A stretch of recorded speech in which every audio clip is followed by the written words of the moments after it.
चलिए सीधे बिना देर किए वाराणसी आपको लिए चलते हैं। प्रधानमंत्री नरेंद्र मोदी का संबोधन सुनते हैं। श्री सद्गुरु चरण कमलेभ्यो नमः। मंच पर उपस्थित उत्तर प्रदेश की राज्यपाल श्रीमती आनंदीबेन पटेल, उत्तर प्रदेश के ऊर्जावान कर्मयोगी मुख्यमंत्री श्रीमान योगी आदित्यनाथ जी, सद्गुरु आचार्य श्री स्वतंत्र देव जी महाराज, संत प्रवर श्री विज्ञान देव जी महाराज, केंद्र में मंत्री परिषद के मेरे साथी और इसी क्षेत्र के सांसद श्री महेंद्र नाथ पांडे जी, यहीं के आपके प्रतिनिधि और योगी जी सरकार में मंत्री श्रीमान अनिल राजभर जी, देश विदेश से पधारे सभी साधक व श्रद्धालुगण, भाइयों और बहनों, उपस्थित सभी साथियों, काशी की ऊर्जा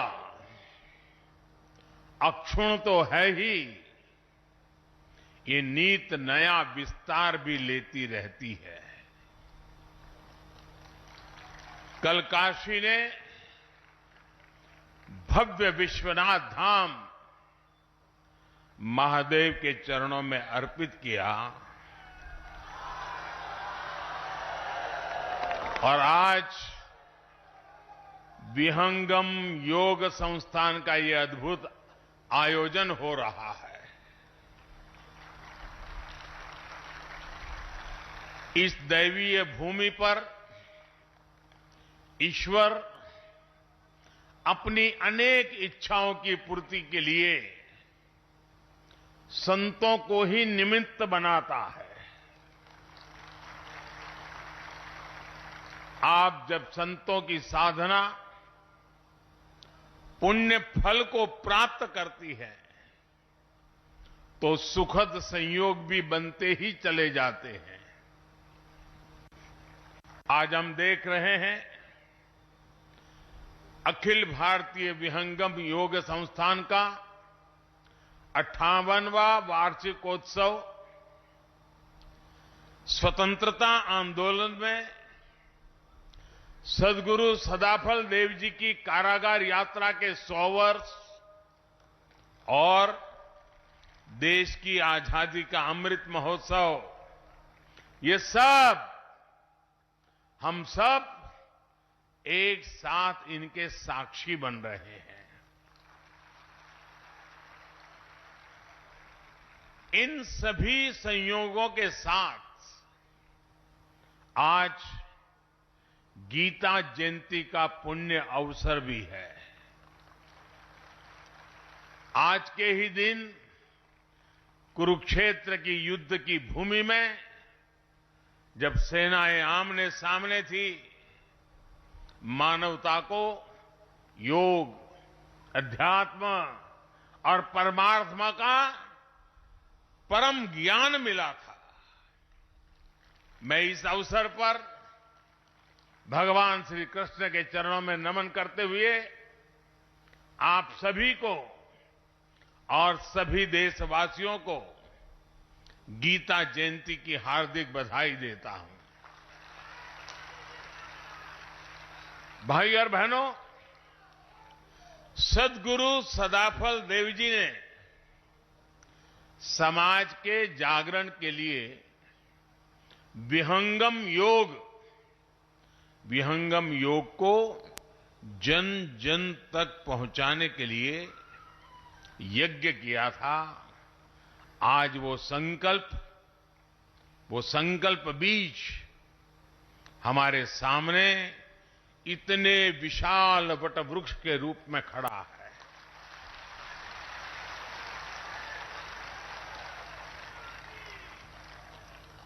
आज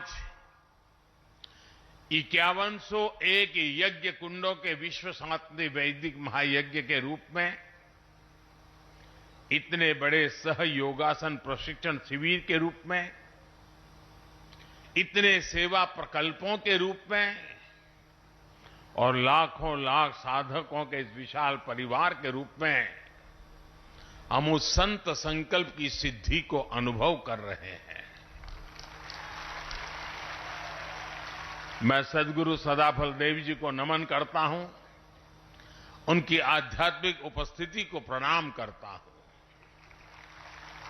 मैं स्वतंत्र देव जी महाराज और विज्ञान देव जी महाराज का भी आभार व्यक्त करता हूं, जो इस परंपरा को जीवंत बनाए हुए हैं, नया विस्तार दे रहे हैं और आज एक भव्य आध्यात्मिक भूमि का निर्माण हो रहा है। मुझे उसके दर्शन करने का अवसर मिला। जब ये पूर्ण हो जाएगा तो न सिर्फ काशी के लिए लेकिन हिंदुस्तान के लिए एक बहुत बड़ा नजराना बन जाएगा।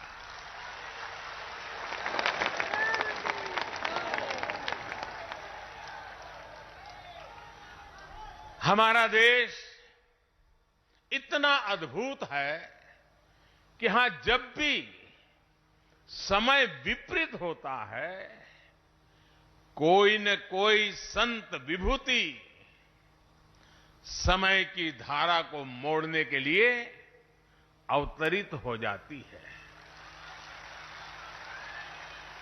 ये भारत ही है जिसकी आजादी के सबसे बड़े नायक को दुनिया महात्मा बुलाती है।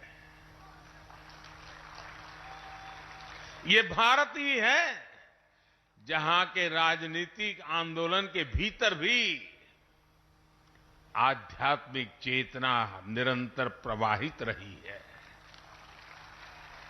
और ये भारत ही है जहां साधकों की संस्था अपने वार्षिकोत्सव को आजादी के अमृत महोत्सव के रूप में मना रही है।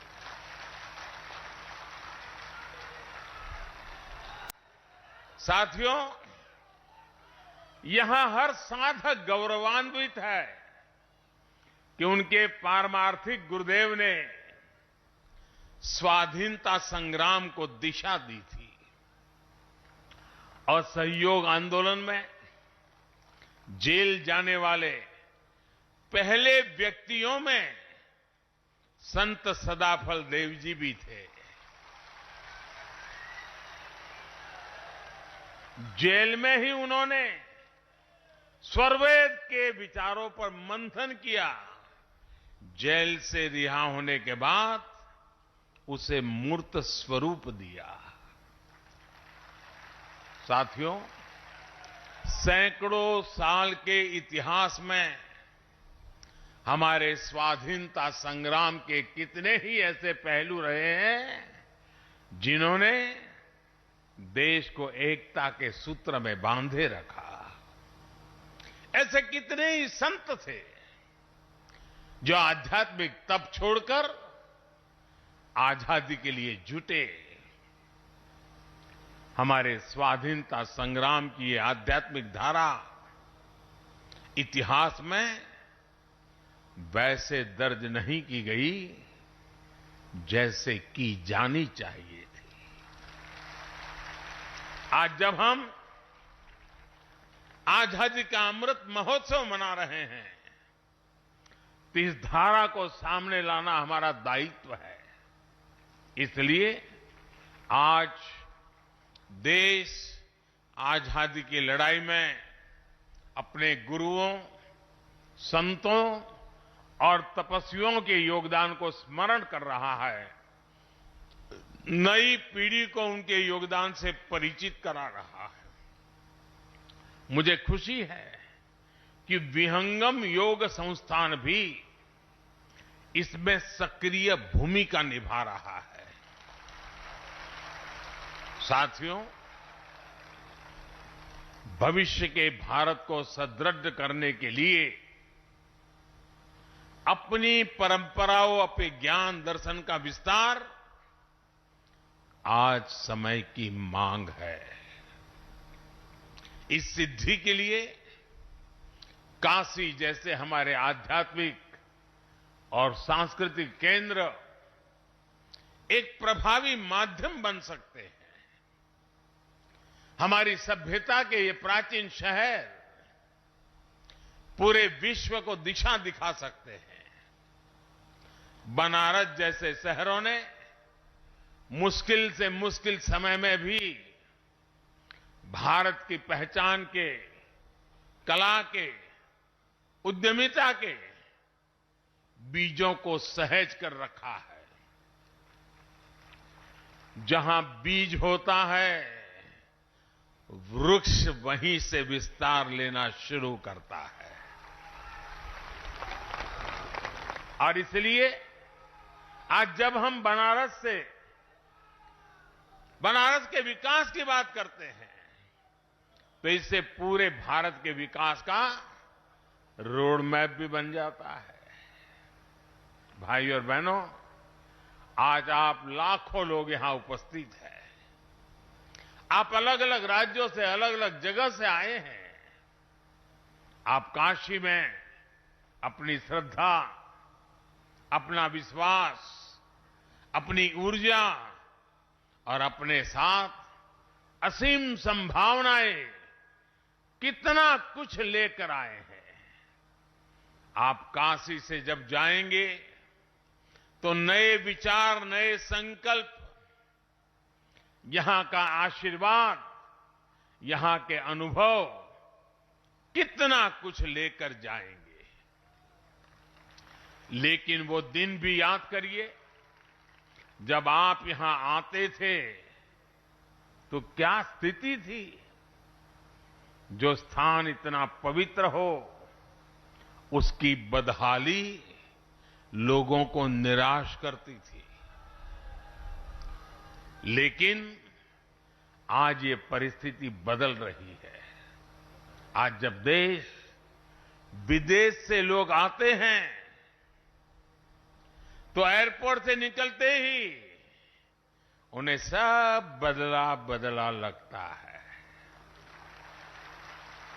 एयरपोर्ट से सीधे शहर तक आने में अब उतनी देर नहीं लगती। रिंग रोड का काम भी काशी ने रिकॉर्ड समय में पूरा किया है। बड़े वाहन और बाहर की गाड़ियां और बाहर ही निकल जाती है। बनारस आने वाली काफी सड़कें भी अब चौड़ी हो गई हैं। जो लोग सड़क के रास्ते बनारस आते हैं, वो अब सुविधा से कितना फर्क पड़ा है, ये अच्छी तरह से समझते हैं। यहां आने के बाद आप चाहे बाबा विश्वनाथ के दर्शन करने जाएं या मां गंगा के घाटों पर जाएं, हर जगह काशी की महिमा के अनुरूप ही आभा बढ़ रही है।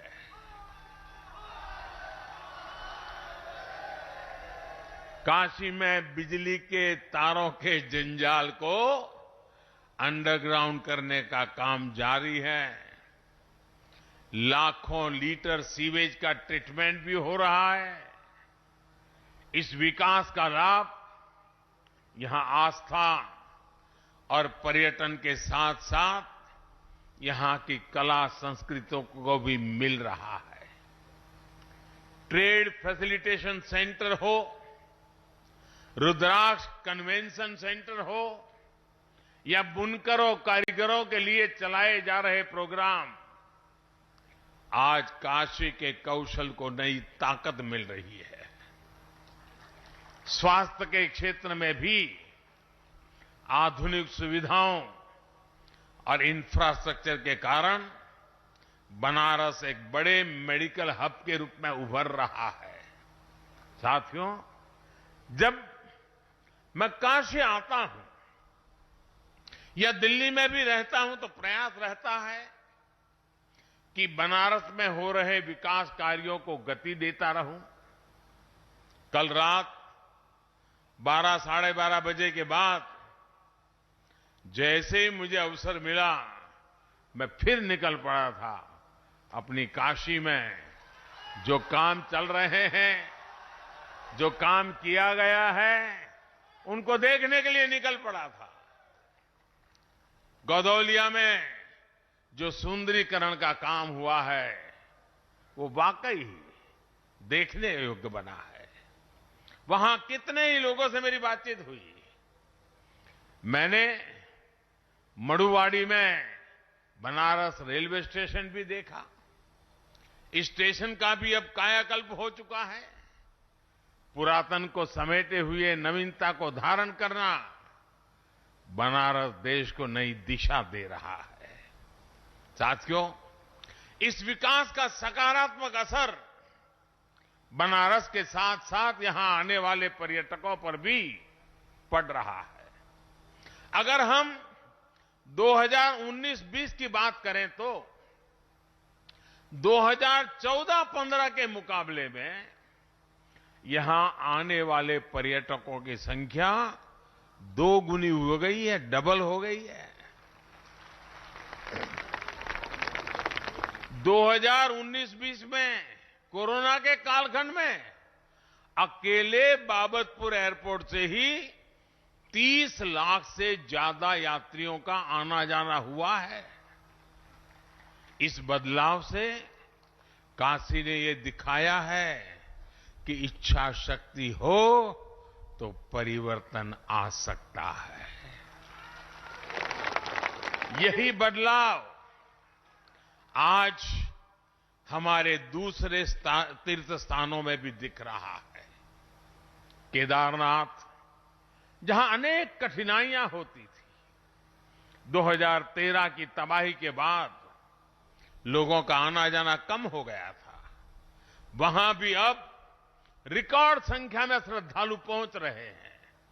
इससे विकास और रोजगार के कितने असीम अवसर बन रहे हैं। युवाओं के सपनों को ताकत मिल रहे हैं। यही विश्वास आज पूरे देश में दिख रहा है। इसी गति से आज देश विकास के नए कीर्तिमान स्थापित कर रहा है। साथियों, सद्गुरु सदाफल जी ने स्ववेद में कहा है, दया करे सब जीव पर, नीच ऊंच नहीं जान, देखे अंतर आत्मा, त्याग देह अभिमान।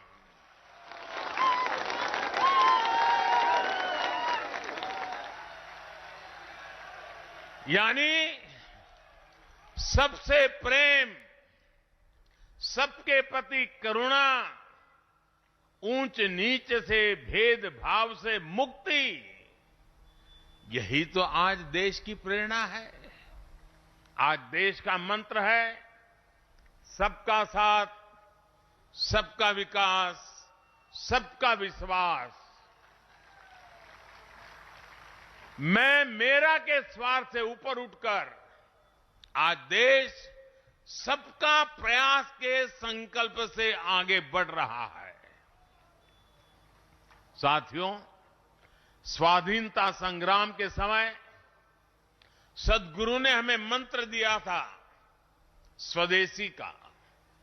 आज उसी भाव में देश ने अब आत्मनिर्भर भारत मिशन शुरू किया है। आज देश के स्थानीय व्यापार रोजगार को, उत्पादों को ताकत दी जा रही है। लोकल को ग्लोबल बनाया जा रहा है। गुरुदेव ने सर्वेद में कहा, हमें योग का, विहंगम योग का मार्ग भी दिया था।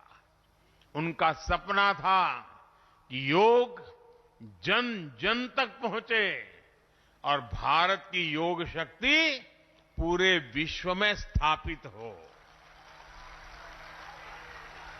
आज जब हम पूरी दुनिया को योग दिवस मनाते हुए, योग का अनुसरण करते हुए देखते हैं, तो हमें लगता है कि सद्गुरु का आशीर्वाद फलीभूत हो रहा है। साथियों, आज आजादी के अमृत काल में भारत के लिए जितना महत्वपूर्ण स्वराज है उतना ही महत्वपूर्ण सुराज भी है। हम दोनों का रास्ता भारतीय ज्ञान विज्ञान जीवन शैली और पद्धतियों से ही निकलेगा। मैं जानता हूं विहंगम योग संस्थान वर्षों से इस विचार को आगे बढ़ा रहा है। आपका आदर्श वाक्य है गावो विश्वस्य मातरः। गौ माता के साथ इस संबंध को सुदृढ़ करने के लिए गोधन को हमारी ग्रामीण अर्थव्यवस्था का एक स्तंभ बनाने के लिए देश में अनेक प्रयास हो रहे हैं। साथियों, हमारा गोधन हमारे किसानों के लिए केवल दूध का ही स्रोत न रहे, बल्कि हमारी कोशिश है कि गौवंश प्रगति के अन्य आयामों में भी मदद करे। आज दुनिया स्वास्थ्य को लेकर सजग हो रही है। केमिकल्स को छोड़कर ऑर्गेनिक फार्मिंग की तरफ विश्व लौट रहा है।